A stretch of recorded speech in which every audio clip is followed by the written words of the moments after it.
자, 오늘부터는 수채화를 설명을 드리겠습니다. 이거는 이제 파레트 수채화 물감을 짜놓은 파레트인데요. 여기 이제 다양한 색깔들이 있습니다. 물론 이제 이것이 한정되어 있는 것은 아니고 더 많은 색깔들이 있죠. 또 이거보다 더 작은 색깔도 필요합니다. 그러니까 기본적으로 봤을 때 빨간색 단계의 색깔 하나, 노란색 단계 색깔 하나, 또 초록색 단계의 색깔 하나, 또 파란색 단계의 색깔 하나, 또 여기에 그 브라운 계통, 나무 색깔과 같은 흙 색깔, 땅 색깔이라고 그러죠 보통. 그런 색을 다룰 수 있는 색깔 하나만 있으면 돼요. 그러면은 나머지 모든 색깔들은 그것을 섞어서 만들 수가 있는 것이죠. 우선 기본적으로 색의 어떤 그런 패턴을 얘기한다면 어렵게 생각할 게 아니고 색깔이 따뜻해 보이는 색이 있죠. 노란색이나 빨간색이나 요 황토 색깔, 갈색 이런 색깔들이 뭔가 좀 따뜻한 느낌의 색깔이 있고, 또 차가운 색깔, 청색이라든가 초록색 계통은 상대적으로 색이 좀 차가운 느낌이 듭니다. 크게 봐서 우리가 굉장히 많은 색깔들을 우리 풍경을 통해서도 볼 수가 있지만, 그 중에 가장 크게 따뜻하냐 차가우냐 그 두 가지 색을 우리가 알 수가 있죠. 선택할 수가 있습니다. 그래서 이제 이 따뜻한 색깔인데 저것이 빨간색 계통이냐 노란색 계통이냐 아니면 땅 색깔 황토색 계통이냐 그렇게 선택하면 될 것이고, 또 저것이 분명히 차가운 색인데 그것이 청색 계통이냐 초록색 계통이냐 그렇게 선별을 할 수가 있겠죠. 그 선별이 중요한 이유는 뭐냐 하면 요 빨간색에서 아주 강한 진한 자주색이 있고요. 또 초록색에서 아주 진한, 그러니까 이제 초록색 중에서 아주 진한 것이 이제 비리디안이라고 해서 더 진한 색이 있고, 청색에서도 뭐 밝은 하늘색이 있고 좀 더 코발트색이 있고 뭐 울트라마린, 또 이제 더 진한 그 프루시안 계통 색이 있어요. 그 진한 프루시안 계통 색이 있고, 갈색, 황토색 계통에서도 더 진한 브라운 레드라는 색이 있죠. 그 진한 색깔들을 기준으로 해서 이 따뜻한 색깔들이 더 진해질 때는 차가운 색깔, 그러니까 더 진한 초록색이나 더 진한 그 울트라마린, 프루시안 블루 그 계통색을 섞어주고, 또 요 차가운 색깔들이 그늘질 때, 어두워질 때는 반대로 요 자주색이나 요 브라운 레드를 섞어준다는 것이죠. 다시 말해서 따뜻한 색이 어두워질 때는 차가운 색을 섞고, 차가운 색이 어두워질 때는 따뜻한 색깔, 그 중에서 더 진한 색을 섞는다 하는 겁니다. 다시 말씀드리면 예를 들어서 자 이제 붉은색이 있어요. 이렇게 붉은색이 좀 더 진해진다. 그러면 당연히 뭐 자주색이나 이런 색이 이렇게 섞여야 되겠지만, 이것이 진해졌다고 해서 이 그늘진 쪽에서 나올 수 있는 색이 아니죠. 이것이 그늘진 색이 되기 위해서는 여기에다가 진한 초록색을 섞는다거나,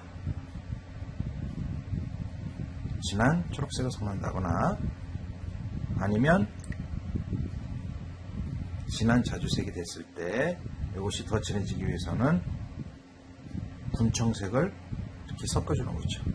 그럼 이렇게 어두운 색감이 결정이 되고, 또 반대로 차가운 색깔들, 초록색이다, 초록색이 더 진해진다, 이것이 어두워질 때는 브라운 레드를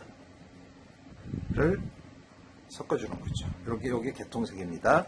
또 청색도 밝은 코발트색이나 이런 색깔들이 이렇게 군청색으로 어두워졌어요.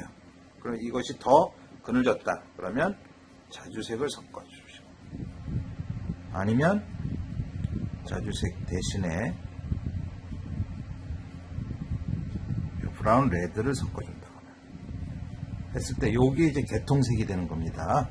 되게 처음부터 이제 너무 많은 색을 얘기해서 헷갈릴 수 있을지 모르겠는데, 우선 처음에 기본적으로 생각할 거는 따뜻한 색깔, 황토색이나 붉은색이나 노란색이 있고, 또 차가운 색깔, 초록색 계통이나 청색 계통이 있는데, 그것이 어두워질 때는 반대색을 섞는다는 것이죠. 따뜻한 색이 어두워질 때는 차가운 색깔, 차가운 색이 어두워질 때는 따뜻한 색깔. 그 중에 이제 대표값이 자주색이나 브라운 레드. 어쨌든 진한 색을 섞으면 되는 것이죠. 예, 그렇게 했을 때 물론 이제 좀 더 우리가 물체를 보면 자연의 색이 있어요. 그러니까 나무라든가 뭐 이제 땅의 색깔이라든가 하늘색이라든가 아니면은 뭐 또 인공적인 색이 있죠. 뭐 플라스틱이라든가 그런 것들. 그래서 사과나 아니면 플라스틱 같은 붉은색이지만은 이것은 과일이고 이것은 플라스틱 인공물이다. 그럼 그 질감이 다르겠죠. 그래서 그것이 어두워질 때는 예를 들어서 붉은색의 계통이 자연색이 어두워질 때는 뭐 이런 초록색을 섞으면 좀 더 좀 자연적인 색감이 되고 좀 더 인공적인 색감의 분위기를 내주겠다 그럴 때는 이 청색, 군청색을 섞는 것이죠. 그리고 똑같이 이제 청색 계통도 뭔가 좀 그런 어떤 플라스틱과 같은 그런 재질을 넣을 때는 이 자주색을 섞고 아니면 뭔가 그것이 좀 자연스러운 물이라든가 이런 느낌이라면 좀 더 따뜻한 느낌인 브라운 레드를 섞는다 하는 것입니다. 그러니까 그런 어떤 특이한 색깔의 어떤 선택 여지는 있겠지만 우선 기본적으로 따뜻한 색깔과 차가운 색이 있다 하는 것이고요. 특히 이제 그것만으로 또 되는 것이 아니라 회색이 있죠. 흰색이 어두워진다. 그럼 회색이 되는데 그 회색은 어떻게 만드느냐? 그건 이제 기본적으로 따뜻한 색깔과 차가운 색을 섞으면 되는 것이죠. 보색을 섞으면 색이 약간 중간색이 됩니다. 그 중에서도 특히 요 주황색과 어두운 데에서의 청색 계통, 군청색을 이렇게 조금씩 섞으면 지금은 약간 청색기가 많이 있는데 그걸 감을 봐가면서 조금씩 섞는 거죠. 그러면 회색 톤이 됩니다. 이 회색을 좀 더 진하게 만들려면 물론 자주색을 섞어주고 청색도 섞어주고 이렇게 조금씩 감을 봐가면서 내가 원하는 농도가 될 때까지 색을 섞어서 회색의 느낌을 만드는 것이죠. 그러면은 회색을 만들기 위해서 가장 쉬운 흰색과 검정색을 섞으면 회색이 나오는데 그걸 섞으면 안 됩니까? 그렇게 생각할 수가 있는데 물론 특별한 경우는 그걸 섞어도 되지만 우리가 일반적으로 수채를 할 때는 흰색과 검정색은 무채색이라고 그러죠. 그래서 그걸 섞어서 쓰면 색이 탁해져요. 그래서 이런 여러 가지 색깔의 검정색을 섞으면 색이 탁해지기 때문에 여기에도 선생님은 물감을 짜놓지 않았죠. 그래서 흰색과 검정색 같은 경우는 특별한 경우에 흰색을 아주 두껍게 칠해서 하이라이트를 잡아주고 어두운 데 같은 경우도 아주 특별한 경우에 다른 유채색과 섞이지 않게 그 색깔만 선택을 해서 아주 진한 색이나 아주 밝은 색을 특별한 경우에 이제 쓰고 그렇지 않은 일반적인 그림에서는 흰색과 검정색을 쓰지 않는다 하는 것이죠. 그래서 이제 항상 그림을 그릴 땐 이 물이 있어야 되고 그 다음에 옆에 걸레가 있어야 돼요. 걸레가 있어야 되는 이유는 우리가 색을 칠할 때 예를 들어서 붉은색을 칠해서 이렇게 이제 붓을 칠했어요. 이렇게 물이 좀 많은데 어느 부분에선가는 좀 더 묽게 만들고 싶어요. 이 색깔을. 그러면 물을 살짝 묻혀서 물을 섞으면 좀 엷어졌죠. 엷어진 상태에서 그 물감의 농도를 조절하기 위해서 걸레에다가 살짝 물기를 닦아내고 칠하면 좀 더 꼼꼼하다 그럴까? 좀 더 쫀쫀한 그런 색감을 만들 수가 있죠. 그 조정이 가능하다는 것입니다. 다시 말해서 직접 이 스케치북에서 설명을 한다면요. 자, 주황색이 이렇게 있어서 이렇게 한번 그어줘요. 이렇게. 붓질을 너무 빨리 하지 마시고 천천히 붓질을 하는 이유는 이 스케치북이 물기를 이렇게 빨아들이는 그 시간을 기다리는 거죠. 그렇지 않고 빨리 그어버리면 불이 이렇게 약간 번지는 느낌이 나죠.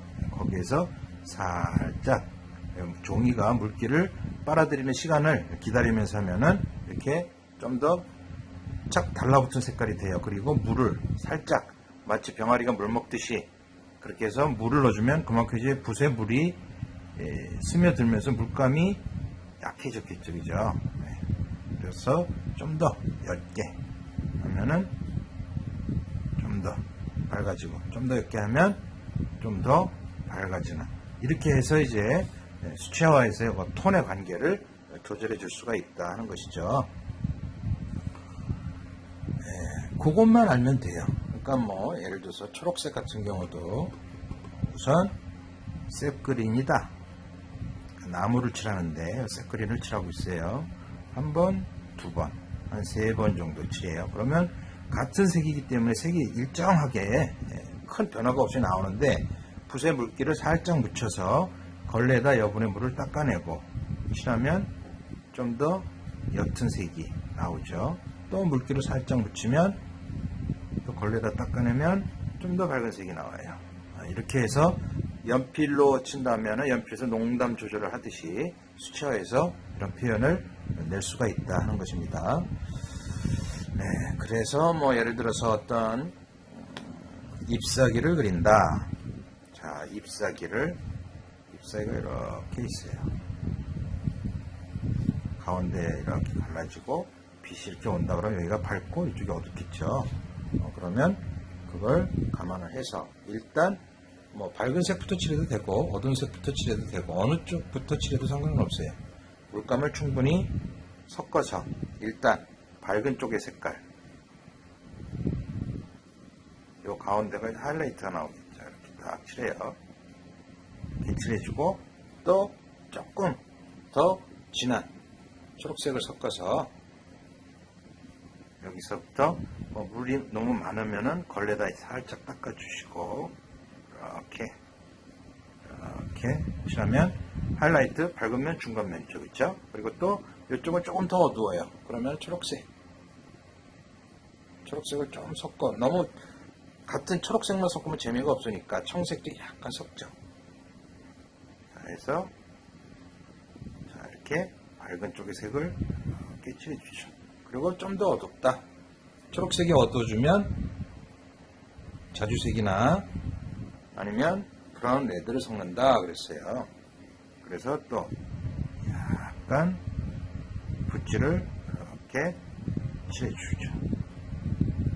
그리고 물을 살짝 섞어서, 물을 섞었으니까 조금 밝아지겠죠. 그래서 여기는 좀 더 옅어지는 색깔. 이런 경계는 좀 더 부드럽게 하겠다 그러면은 붓질을 조금 더 해주면 번지는 느낌이 나는 거죠. 이렇게 해서 뭔가 자연스러운 입체감의 표현을 낼 수가 있다 하는 것입니다.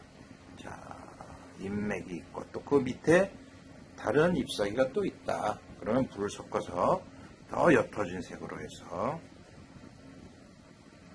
뒤에 있는 부분의 색은 앞에 있는 것보단 좀 더 옅어지고 그러니까 묽어진다 하는 것이죠. 이런 데서도 좀 더 다른 색으로 물이 많으면 걸레에 닦아내면서 이런 식으로 해서 약간 뭔가 번지는 듯한 느낌도 자연스럽게 내주고, 그래서 앞과 뒤의 관계를 조성해 주는데, 초록색 같은 경우는 이제 똑같은 색이라고 해서 너무 똑같은 색만 가지고 하면 재미가 없으니까 약간 색의 변화를 주는 거죠. 뭐 예를 들어서 그 뒤에 있는 것이다. 그러면 약간 청색기를 줘서 이 뒤에 또 색이 있어요. 약간의 청색기를 준다.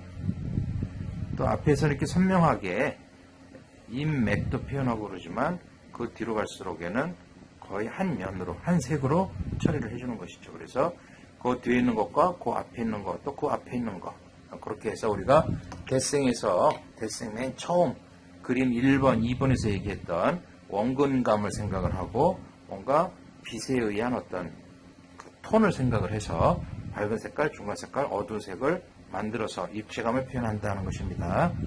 자, 이런 식으로 해서 가장 기본적인 색깔의 기본 원리를 설명을 했는데, 다음 시간에는 붓을 가지고 기본적인 명암 단계를 표현하는 그 연습도 해보기로 하죠.